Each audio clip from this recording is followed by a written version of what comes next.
This is self-improvement from scratch, and basically the title explains itself, but what I'm gonna do here is that I'm gonna outline everything that I have learned on my own self-improvement journey over the last 7+ some years. I can tell you that it's been quite a lot of information that I've gathered, and knowledge and embodiment and wisdom and stuff that I feel has been very beneficial for my own growth and evolution and well-being. And I just want to share that with as many people as I can. And I also want to apologize for the sound, because of course my Bluetooth microphone died just about when I was about to record this video. So I apologize if the sound is a little bit worse than on my other videos. But yeah, so self-improvement from scratch. What I want to do here is that I want to highlight 3 things that has been absolutely crucial for my own journey and for my own growth during this time. And the first thing is kind of self-explanatory, and that is to just have optimal health, or to start striving for optimal health. And now I want to say that we don't want to have the highest of expectations on ourselves. We want to lower the bar a little bit. So instead of like telling ourselves that we're gonna go and run a marathon tomorrow, right? If we haven't run before in like years, right? We want to just set the bar super low. For example, if you want to start going to the gym, saying like, I'm gonna go 6 days a week and I'm gonna train for 60 minutes each training session, it's better to just start like, let's go twice per week or 3 times per week, and start with like a 30-minute session. And like a full body routine, like 1 exercise per muscle group, like something like that. But we want to start increasing our physical wellness, because this is a really good way to start. It's a good place to start. If we feel like we are completely new to self-improvement, and we feel like we don't necessarily have anything good to say about ourselves. I know I used to be in that space. I used to be depressed and have panic attacks, and people that follow me, you have heard that story before. But basically what we want to do is we want to create a goal that I'm gonna increase I want to increase my physical appearance. It's a good way to start. I know that when I started, I wanted to have abs. And that might sound like a superficial goal, but I think it's a good drive, you know? We will realize when we get to that, when we reach the goal of getting abs, we will realize that it's not the goal in itself, but it's the journey. And that's the most cliche thing ever. The journey is the goal, but we will realize that. It's a fly here. We will realize that the journey is the goal. We will realize that it's not the pursuit of happiness, it's actually the happiness of pursuit. It's the happiness that appears, or let's say we become aware of, okay, I've been on this journey for a while now and I feel happy. The happiness of pursuit. We have something like a North Star, we have a mission that drives us, and that creates well-being.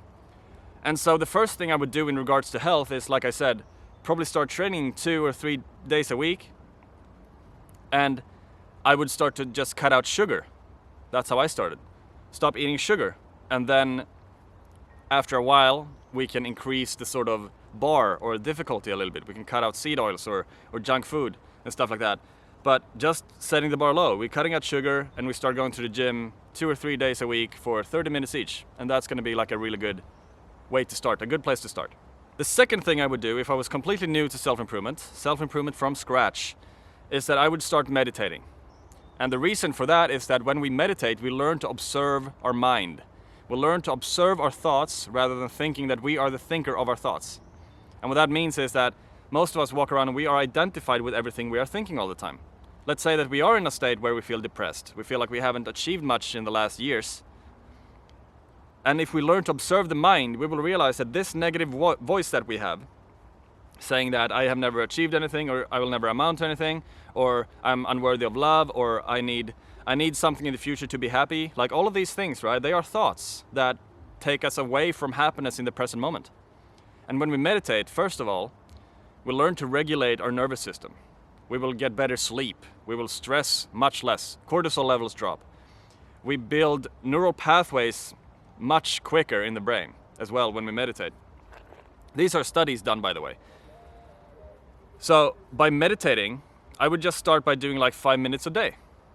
And the thing we want to do when we meditate, instead of focusing our attention on everything that we're thinking all the time, like we have thousands of thoughts going back and forth in our mind all the time, right?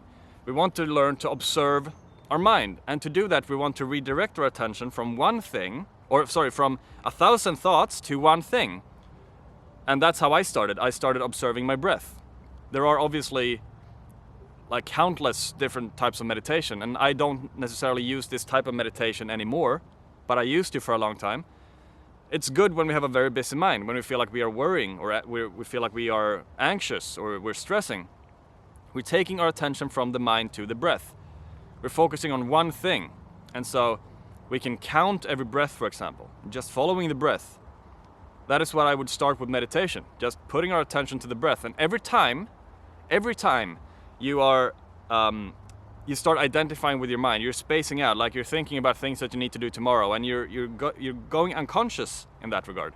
And then you catch yourself, oh, I'm meditating, I'm supposed to focus on my breath. Every time that happens, that is a victory. And you need to remember that, that is a victory. We want that to happen. Because every time you bring your attention back to the breath, that is how you train your mind to stay focused and present in the moment. The third thing I would do if I was completely new to self-improvement would be to always stay committed to my word. And the problem and the reason that I think a lot of people are depressed is that we can't trust ourselves. We are breaking the promises we give to ourselves all the time. Imagine if someone promised you something, that we're gonna go to this location tomorrow, or we're gonna go travel or whatever, and then that time comes, and then they say, oh no, I can't do it. You wouldn't trust that person, right? But yet we do this to ourselves all the time. We say to ourselves that tomorrow I'm gonna go to the gym, and then tomorrow comes, and then we're like, oh no, I'm not gonna do it tomorrow, right? And when we can't trust ourselves, we won't feel worthy of success. We won't feel worthy because we're not staying committed to what we're promising ourselves. We know that we are a quitter. We know that whenever I say something to myself, then I won't do it. And so self-worth comes from self-trust. So if we want to increase our self-worth and feel better about ourselves, we have to always follow through on everything that we promise ourselves that we're going to do, or we stop saying to ourselves that we're going to do things that we know in the back of our mind that we won't do. So if you're saying to yourself that I'm going to the gym tomorrow, but you have this voice, nah, you won't do it. And then tomorrow comes and then you just skip that. You're lowering the trust you have to yourself, right? So if you promise yourself that you're going to do something, you have to always make sure to follow through on that. Always. Otherwise, you shouldn't tell yourself that you're going to do something if you know that you won't do it, right? So that's a little bit of a contract that you need to make with yourself. And actually, after I applied this thing into my own life, I applied this thing several years ago when I was struggling with depression. And just this thing in itself was a massive, it had a massive impact on my well-being. It created so much more confidence in my life, so much more self-worth. I could start trusting myself. I knew that whatever I'm saying, I knew that I'm going to do it. I know that I'm going to do it. So this is massive. Just this step in itself is absolutely massive for our own well-being. But if you combine these three, if you start prioritizing your health, if you start meditating and learning how to observe your mind for just 5 minutes per day, and if you always follow through on everything that you promise yourself, then your life will transform. You will not be depressed anymore, how I see it. If you always start doing these things, and you start pursuing these things with will and with consistency and with discipline, you will take yourself out of a depressed state. I can almost promise you that. I can almost guarantee that is going to be the case. My goal with this is to bring this information to as many people as I can, because I know what it's like to come from somewhere where we don't really, we have nothing good to say about ourselves or our life, and we have big visions for ourselves. I want to amount to things, I want to achieve things, I want success, I want an abundance of money and love, and I want to feel good about myself. I want to be able to create a life that I envision for myself. I want to find meaning, I want to find purpose. And so all throughout these series, I'm gonna give you everything that I have applied in my own life, that have given me value. And if you're interested in coaching, then click the first link in the description. If you're curious about all these things that I just said, if you're curious about creating more health and abundance and purpose and meaning and love and confidence in yourself, then click the first link and apply for my coaching, and maybe we can work together. But if you made it to the end of the video, please subscribe. I'm trying to make it to 1,000 subscribers, and I would be very happy if you decided to be a subscriber. Like and comment as well, and I hope to see you in the next one. Thank you so much. Bye.